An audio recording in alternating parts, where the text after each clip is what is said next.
Steve Stoloff didn't plan to end up in the golf industry, but when COVID shut down his bike trade-in startup, he pivoted fast. Now he's the CEO of NextRound, helping golf shops keep some of those customers who would normally have walked out the door with old gear and no cash. We talk about how he scaled from that COVID pivot to thousands of locations on multiple continents. We discuss why inventory businesses are brutal on cash and whether he prefers to hire for talent or resilience. This one's about sharp pivots, smart systems, and keeping more customers in your corner.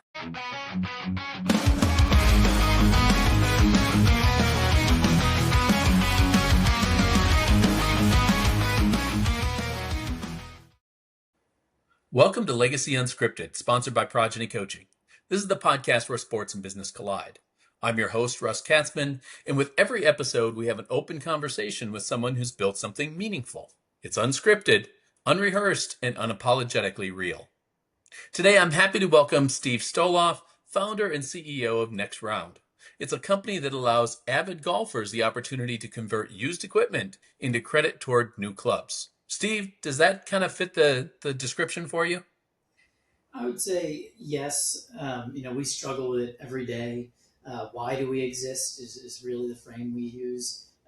How we deliver the values is we always go back and forth. How or why? I like why, but sometimes people lose it when I don't explain how. It's funny. That's one of the favorite questions I have when I meet a new business owner. Why did you start it? So take me to NextRound. Why? When you get asked that question, what's your answer? So I will give you a two-part answer. I'm going to cheat a little bit. The why has evolved into a why that I really believe in, right? The Okay. why is, I love the intersection of, call it innovation, retail technology, and then golf. I always enjoy working on something where I can take a personal interest. We were in the running event industry and I would do a bunch of obstacle races. Prior to that, I was playing kickball and dodgeball in our sports leagues. Prior to that, I was doing tax software, and I did not love taxes, but I learned a lot.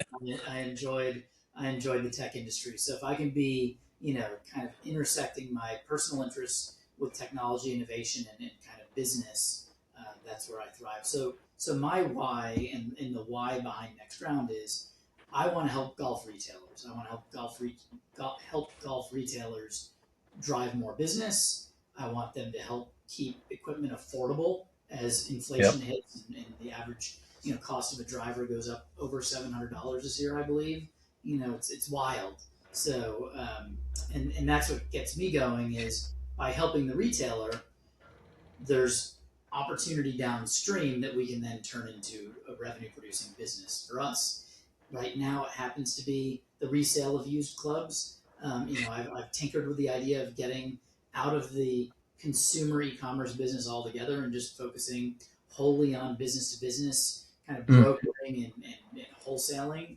But again, I love innovation, so that's what keeps me going. Why I started it, I was actually a co-founder at the time and an investor post-exit looking for a handful of angel investments, and this was one of my favorite investments that was not even anything to do with golf. It was a couple of cyclists who loved bicycles, and I funded their business. And then during COVID, the business kind of took a hard turn down a path that they may not have had the same passion and enthusiasm for. So, fast forward 5 years, and here we are. It's funny. Did you pivot to the golf club idea right during COVID when golf went through the roof? So we were actually a little bit beforehand. And in fact, as a thank you for the country club that invited us in, I joined as a member. And I'm still shocked at how cheap there was no wait list. The membership, they were basically handing them out on the corner, in 2020, before everyone realized that the golf courses were open. So I pivoted into this out of just urgency and necessity. We were in the bicycle trade-in business, and bicycles became an essential service, bicycle repair. So nobody on earth wanted to sell their bicycle. They wanted to get their bike fixed and repaired, and the shops didn't want to have us come within a mile because they didn't want to get shut down. So our supply chain evaporated almost overnight during 2020, during the months of called March through July. So we were putting our head together. Our business plan was over 5 years, get into multi-category sporting goods, run trade and services for other. And so I said, look, I'm just to see if the golf courses are open and interested. And as a matter of fact, they were. And I went there. I'm like, holy, this is amazing. This is like, who wouldn't want to be at a golf course right now? And then a Well, year exactly. later, everyone else obviously figured it out too. And now golf is going through a huge resurgence and boom. Yeah, no, it's wonderful. It's interesting if we could. I mean, I talked to everybody about COVID, obviously, because it affected so many small businesses. Some of them were started, some of them were sparked by COVID, and obviously some of them went the other direction. But the hindsight, of course, is 2020 on it. I look back and in 19 we had just moved to a different house, and we had a couple newer gyms around the area. And I thought, I don't need my home gym equipment anymore. So I had just ditched the home gym equipment, and then COVID hit. It's like, oh man, I wish I still had that stuff. Uh, but I look at the golf industry, and you're right. There was this surge, and then it's kind of leveled out a little bit. I think that we've found some new normals beyond what we had before. I think we've got a new set of interest and interested individuals than what we had before. And I think this idea of spending a certain amount for clubs because it's a game for a certain set of individuals has changed. And so now you have an entirely new market of individuals who want to try the sport, but they don't want to try the sport with really expensive clubs. Yep. So I love the idea. Talk to me about the business side of it. How many years have you been around? How big is it now from employees? Obviously, what'd you say, 5 years from kind of the start of it? How many employees have you ramped to? Talk to me a little bit about the structure of the business. Sure. So we pivoted 100% of our revenue within a year from bicycles to golf. So Wow. um, we were cresting. I mean, we were getting pretty. We were 20 employees probably when we made that pivot. We had probably 4 mechanics on staff. So we had a successful launch and ramped up pretty quickly. The business now, I think last year, 2025, we bought 120,000 golf clubs.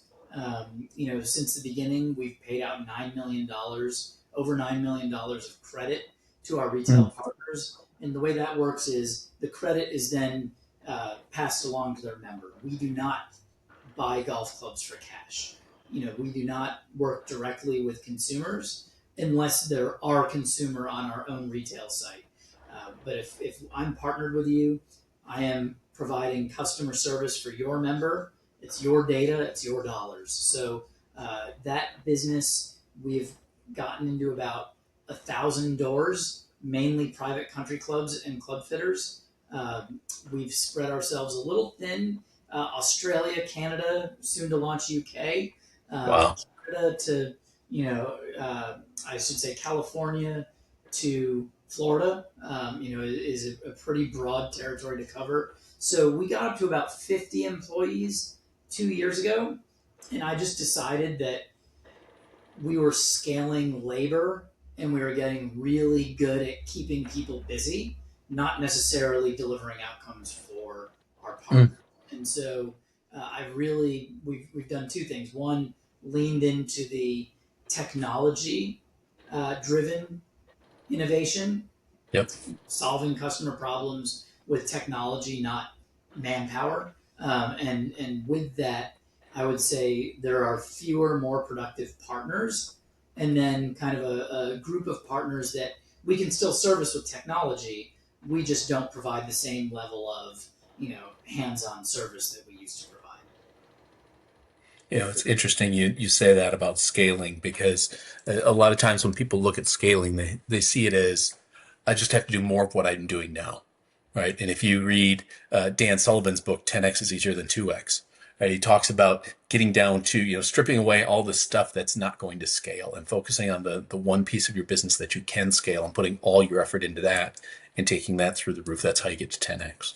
What are some of those things that cause that busyness that you have stripped out of the business that were kind of just fluff and context that weren't part of the core? So going back to why we Hmm. exist, um, we exist to help retailers drive sales, put spending power in your customers' hands. The garage clean out service is the easy kind of cop out. Hey, Yeah. there's no skin off my back. We're gonna show up. We're gonna put up a tent. Whoever wants to turn out turns out. It's a low effort message that results in low effort output. It's a valuable service. Don't get me wrong. People love cleaning out their garage. Yep. There's money in that. We support the First Tee, which a lot of that stuff used to be donated. So we kind of realized that hey, we're taking food out of the mouths of of a really deserving community. Sure. So why don't we for that type of equipment, why don't we give back some of it?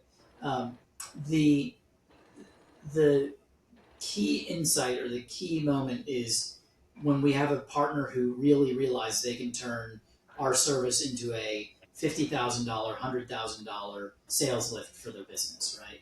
When they understand fundamentally that our service can insert into their club fitting or their retail process and Yep. we can make their life easier and they don't have to send their customer to a third party to get a rebate after the fact or even worse go to my competitor get a quote then come back to me and buy the thing. I mean Yeah. it's just wild what some of these retailers are willing to do rather than just build the tool themselves or figure out and nobody else had built what we built. And I think this is where our flagship customers leaned in and said, if you build me this, this, and that, and you provide the same level of service that you currently provide, I can tell you right now, we are going to 100x this relationship. And Hmm. they were, some of our earliest and strongest partners. I'll give you one real example. We got a management group that owns about 50 golf courses, and they were partnered with us on events and they bought into the idea, but I was losing faith in the model, right? He had Okay. golf courses all over the country. We were spending plane tickets. He was in remote geographies where I'd have to stretch 3 hour drive across the state to get a second event. I said to him, look, I'm going to build this tool where your members can get quotes in the pro shop for your pro shop credit. And it's going to solve all the traditional problems of the industry.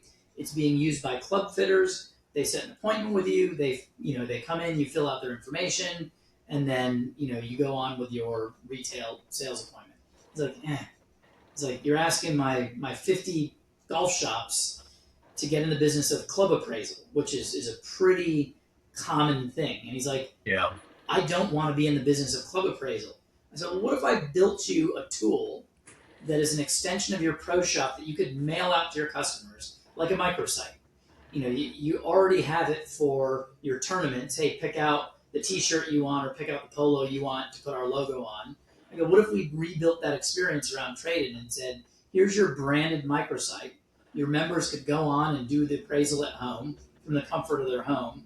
And then if they like the quote, all your pro shop has to do is just receive it, put it in a box. 2 minutes later, it's in the mail, and we take care of everything from there. And there's a few other details I won't bore you with, but he said, if you build me that, I will roll it out. And that was August of last year. We turned a dying events channel, which was probably issuing 2 million of trading credit a year, was down probably about 1 million of trading credit last year. The mail-in Hmm. business was growing, um, and it basically revitalized. And we saw accounts that had given up on our trade intent roar back to life and deliver their best results ever because their members could quote from home and they could insert it in, hey, you have a fitting appointment coming up, fill out this form. You have name it, you have all vendor demo day coming out, fill out this form. So, that has revitalized, our business and really was that pivot point that allowed us to grow, like you said, 10x is our Yeah. goal. And some of these accounts 10x in a year from where they were prior to the pivot. Well, I think the interesting thing about what you just said is one point that a lot of entrepreneurs miss, which is, um, you know, early on we think we have the solution. and we start to roll it out, and we handle questions, and we handle questions because we think that the potential customer or client doesn't understand our product. So we keep trying to teach them about our product instead of listening to the objection and saying, okay, what can I do to remove the objection? What are some of those other objections that you've handled along the way? I mean, that's a great story. I love the way you handled that and the innovation that you applied to it. What are some of the other objections that you've had to deal with and found ways to adjust your product or your offering to be able to meet those objections?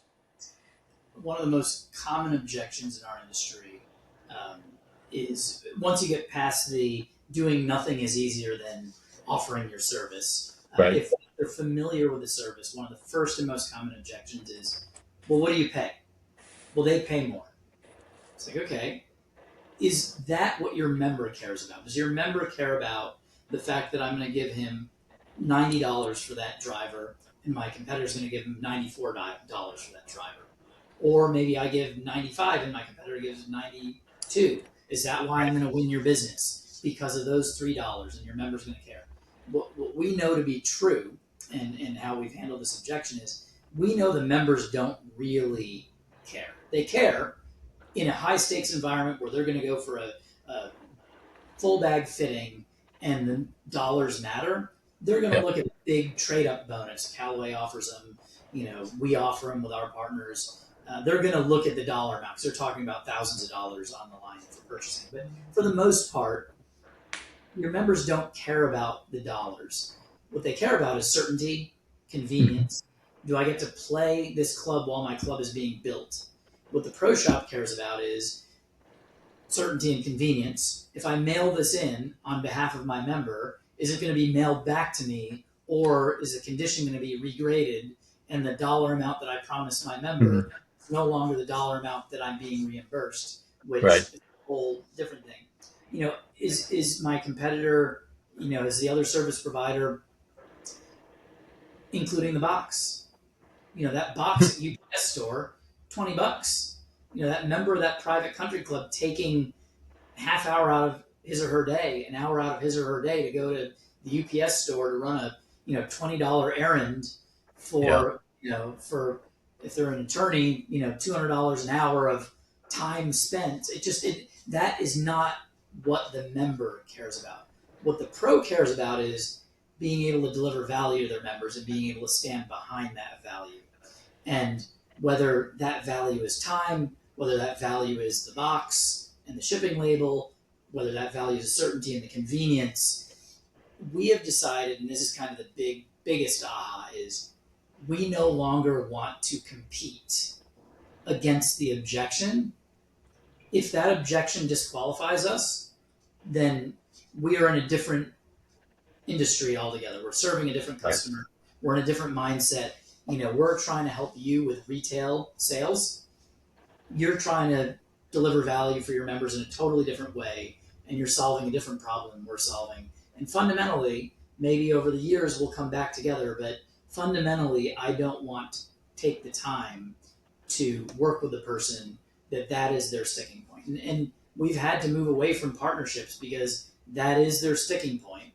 And my sales team started to learn, well, I just gotta offer better prices, offer better prices. So for Right. that 1% of my customer base, I have to increase my overhead, you know, hundreds of thousands of dollars because one pro objected to one $5 difference in price. Right. Obviously pricing matters, and if we're way off the market, we adjust our price guide and we're competitive. But that's an objection that I would say once we overcome it once, if it's not immediately obvious to the person on the other end, they're not like minded, we move on.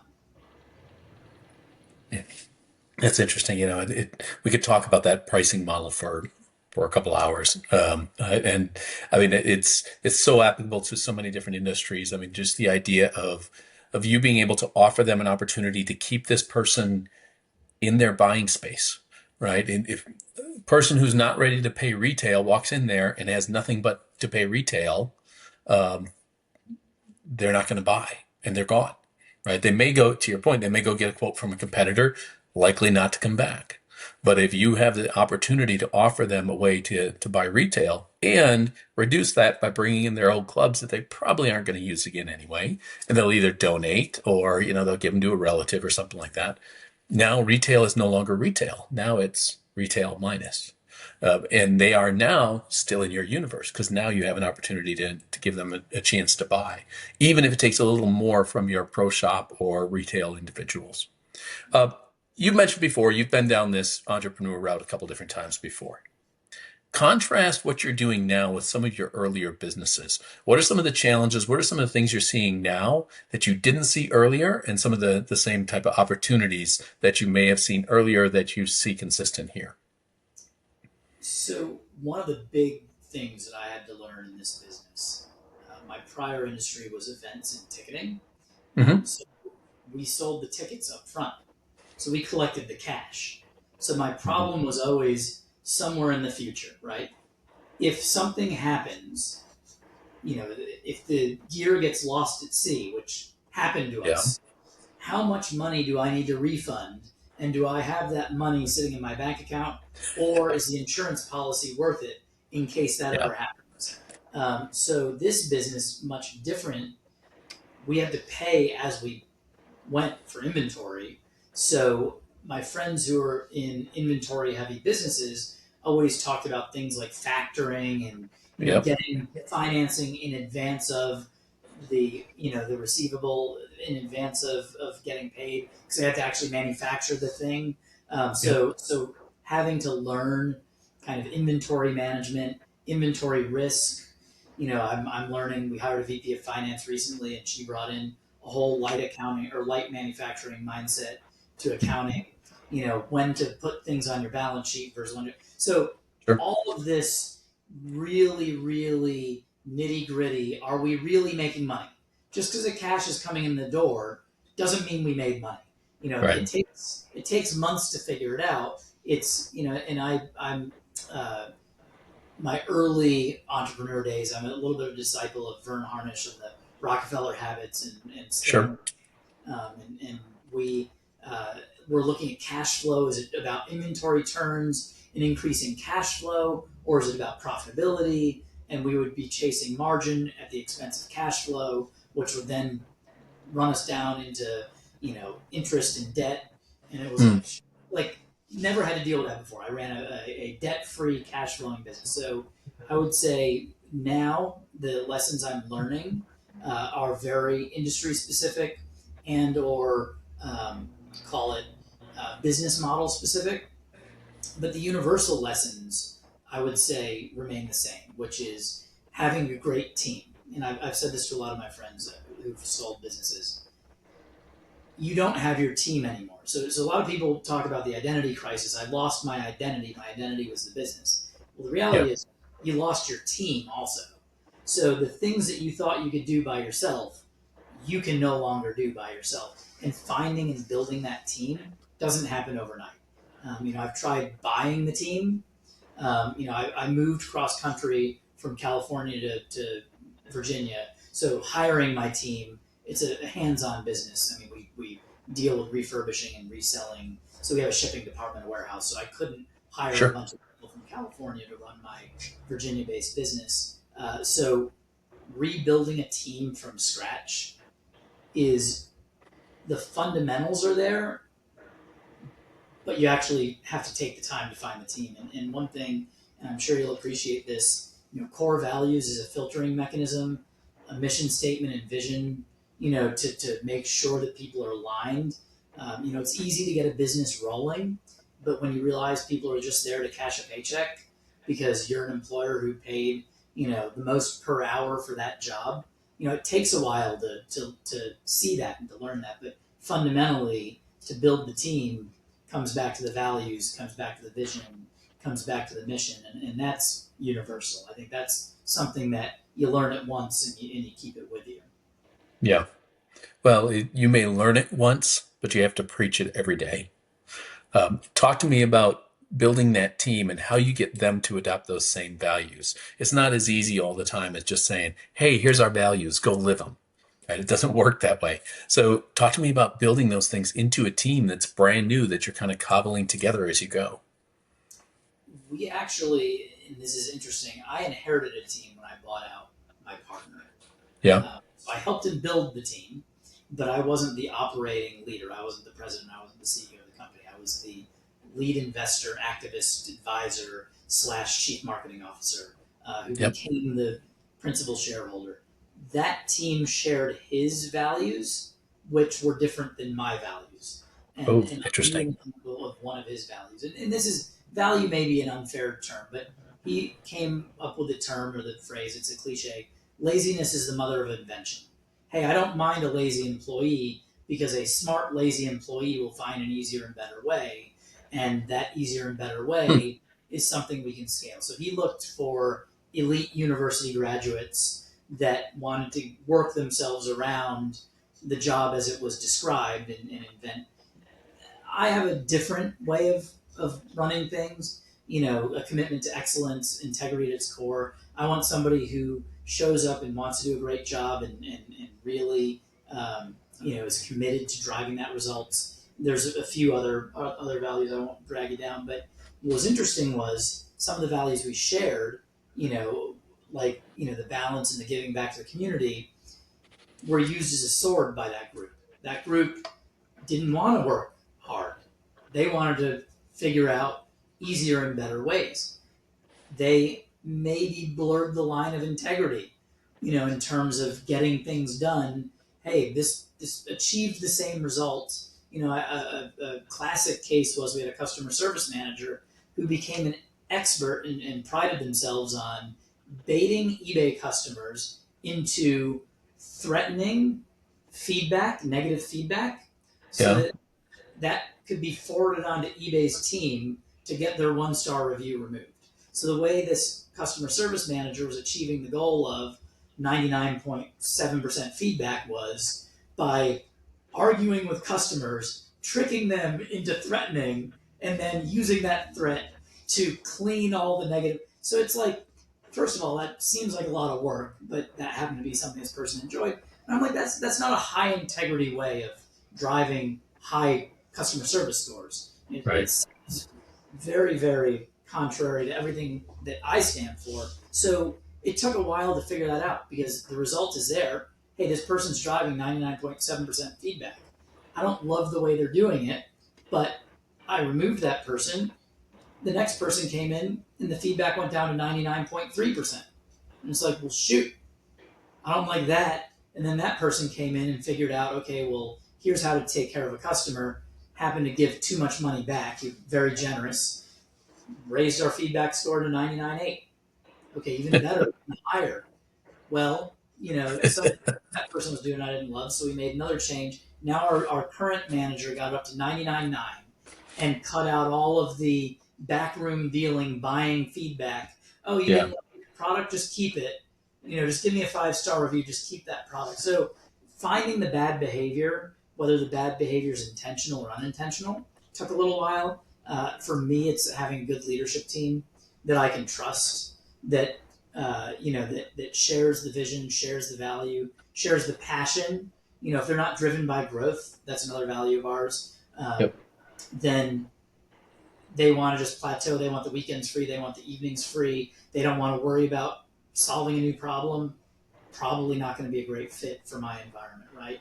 So those people that were able to get to a plateau, were thriving in the old model. I had to work them out and figure out, hey, you had 4 out of the 5 values. Is this a deal breaker? So, people that used to be all A pluses, we would rank them. I forget the methodology. It may be, there's an HR methodology where every year you kind of rank people versus the values. We Sure. incorporate into our annual review. Just as you got all, A's last year doesn't mean you're going to get all A's this year. We found that as our team raised its bar, Yep. the people that were A's last year became B's and C's, and it took time to work through that pivot and that change. Well, and I think it's interesting. There's all sorts of, again, we could talk forever about this, but I think your statement on metrics is an important one to call out, because that 99.7%, looks great. If you take it as its surface value and you move on to something that's maybe more pressing in the business, and just accept it, 99.7, hey, we're doing great. That guy's an A player. We're going to keep it there, etc. We're in good shape until you start to dig into it, right? Until you open that door. I tell people all the time, I said numbers, whether it's financials or metrics or KPIs, however you want to phrase it, they're looking at a room through a keyhole. It's one version of the truth. Yep. And you can take it at that, or you can open the door to see what's really behind it. And we need to do that, especially early on, especially when we have new teams. Let's dig in. Let's trust but verify, right? Let's believe in the numbers, but let's make sure that those numbers are telling the full story. And so I love that idea for you, especially when it comes to bringing a new team on board to what you're doing. Who was the most significant hire that you brought in? I know you talked about a director of finance and stuff, but who was the most impactful to either the business and or to your growth in your role? Sure. So we have an intern who has worked his way up to vice president of operations. So he's Oh, wow. he's running, the majority of the employees. I would say he's, maybe not a day over 24.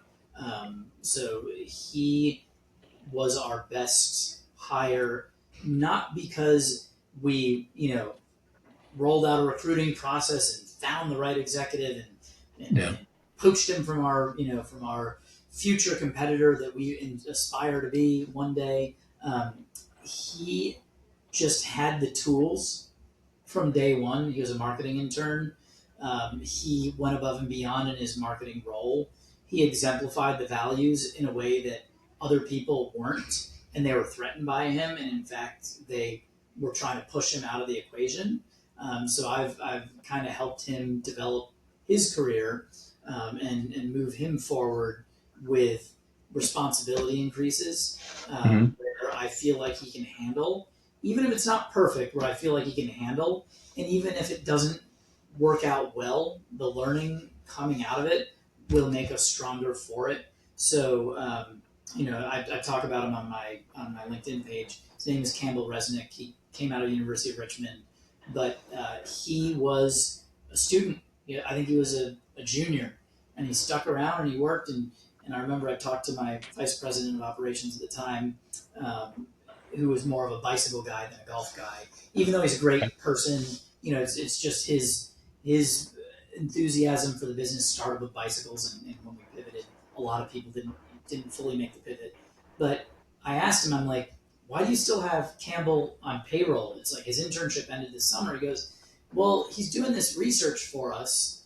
And I'm like, that research, we could probably outsource that research overseas. I mean, it's essentially going online, seeing what you could sell something for on Sure. eBay. Pretty rote. He's like, yeah, but he charges us an hour and a half a week at $14 an hour. I'm like, an hour and a half a week? I'm like, $20 a week, that's not bad. exactly. And that kept him attached to the company. And by staying attached to the company, the next spring came around. He said, hey, would you guys be interested in bringing me on full time? We love hiring interns. That's something I would say I brought from my past business. And I had a head of operations, his name's Felix Goodson, from my past business, believed in the intern program. If you can get the college sophomore to believe in you, and then that college sophomore can graduate and then recruit the next college sophomore who believes, then you end up with this kind of wellspring of talent. And so we've done that here. We've started promoting from within.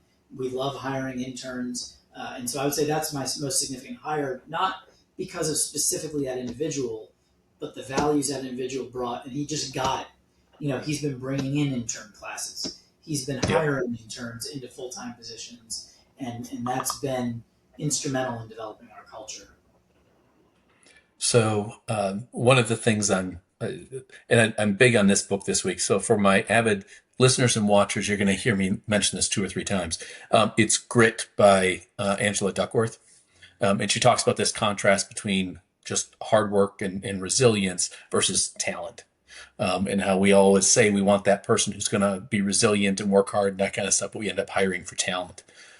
where does that balance work for you when you're looking to bring somebody in between hard work versus talent or resilience and God-given gifts? I mean, how do you search for that? What do you search for first? It's an interesting question and one I've gone back and forth on, Yeah. and we could go on for an hour on this. So I believe that the work ethic, it's not FaceTime, it's not showing up and being physically present in the building. It could be curious enough to look something up on the weekend. Just that work ethic is something that I think people either have or they don't have, right?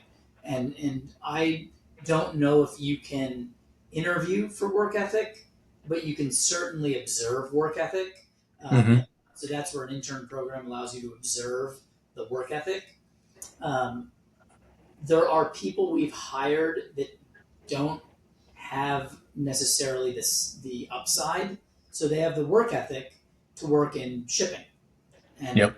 we love them and they're great and they show up every day. But one day they say to us, "Well, I don't want to be in shipping anymore." And we say, "Okay, well, you've been here for a couple of years.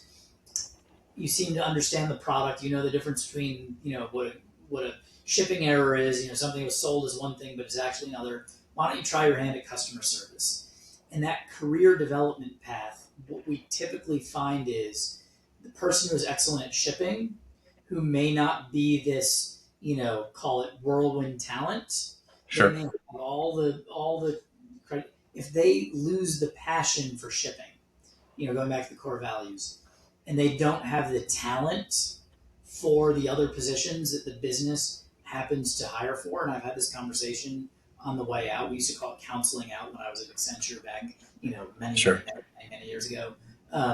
It's, hey, there's a shipping department in this world that would love to have you as a supervisor or as a analyst or whatever.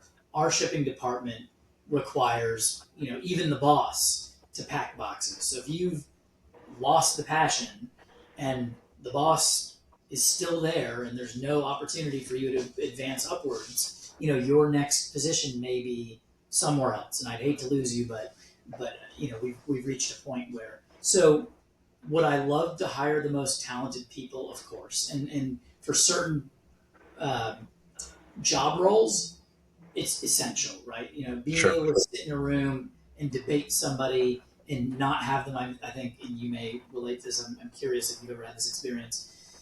You come up with an idea as an entrepreneur, somebody who's talented will debate you, somebody who may not be as talented will go execute your idea before it's fully baked.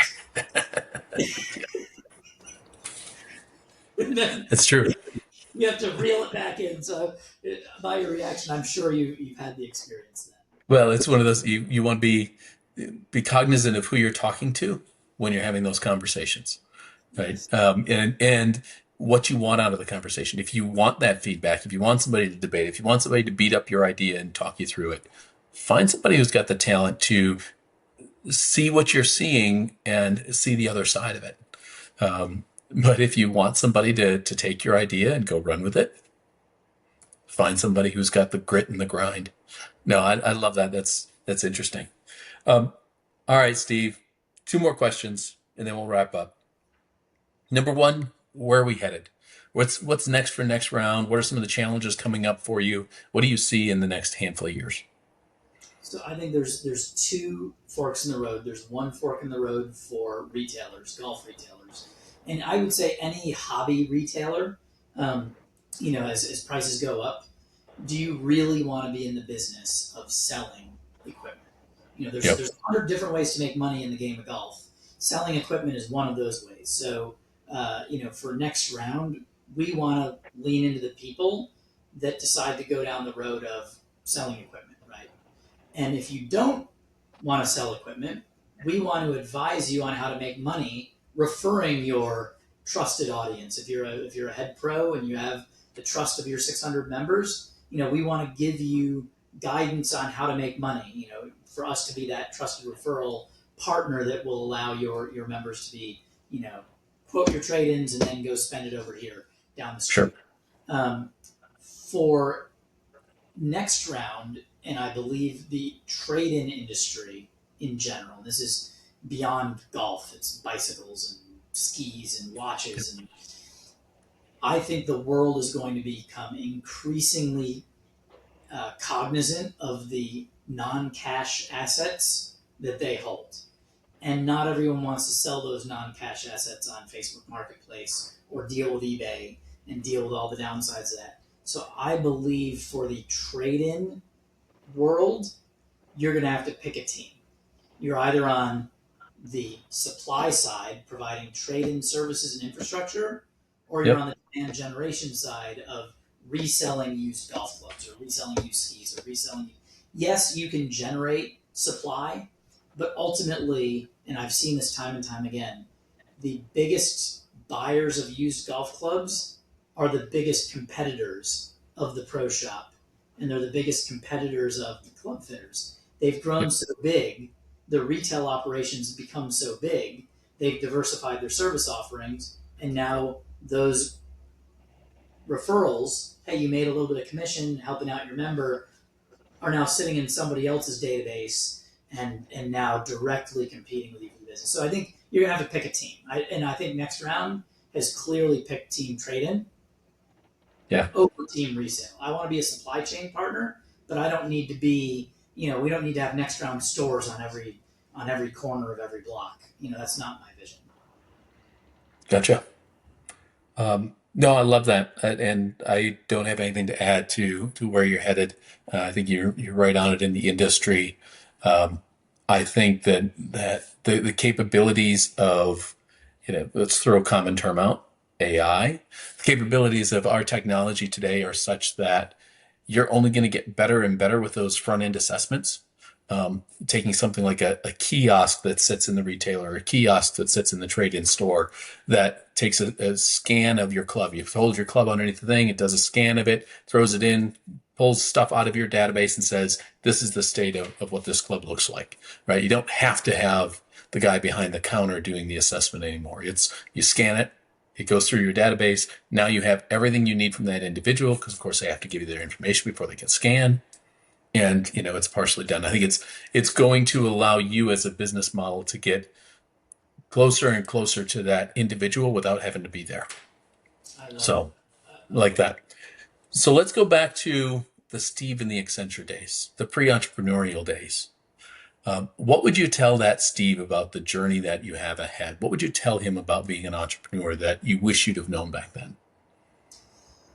So that Steve took the LSATs. That Steve took the GMAT. That Steve was applying to become an MBA so he could get into private equity, and he went into small business, as an executive looking to get bought out and become a buy side private Yeah. equity team member. That Steve, what I would tell that Steve is the fun is in the journey. This is not going to be the most lucrative career. I mean, owning a business has its perks. Let's be real. And if you know what you're doing and you're successful with it, there's a lot of benefits. Financially, what at a certain point it's keeping score, right? I would tell that Steve the things that he thinks are going to kill him don't. Uh, I actually have a piece of advice on this, but the things that he doesn't worry about are the things that almost killed him the most. Meaning, putting his family in jeopardy because he was too busy focused on the business. Yeah. Just jeopardizing relationships, becoming one-dimensional, losing the spark for everything else but the business.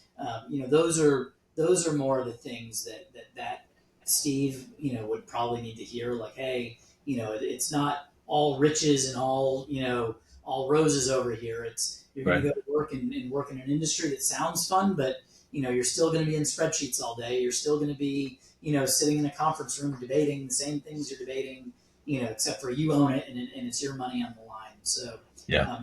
I do want to leave you this because a friend of mine, John Sarkeesian, he had a business. Skills was the name of the business. He was the executive chairman of San Diego Sport Innovators, which was a group I belonged to in San Diego. Great, very, very influential group in my entrepreneurial career. Hmm. I went to John because we had a major, major, major problem. we had taken a $10 million successful obstacle race series and licensed, partnered with a brand, a national primetime brand that, for whatever reason, decided they knew how to do marketing better than us.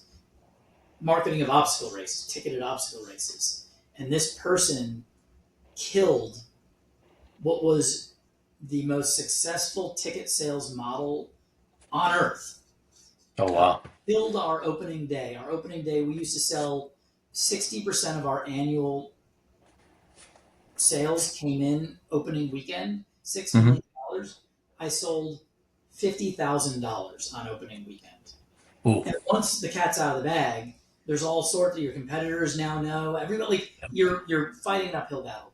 And I went to John and I'm like, John, I go, I got a problem. I go, yeah, I believe in the business for these reasons. I'm like, but this partnership is going to bankrupt me.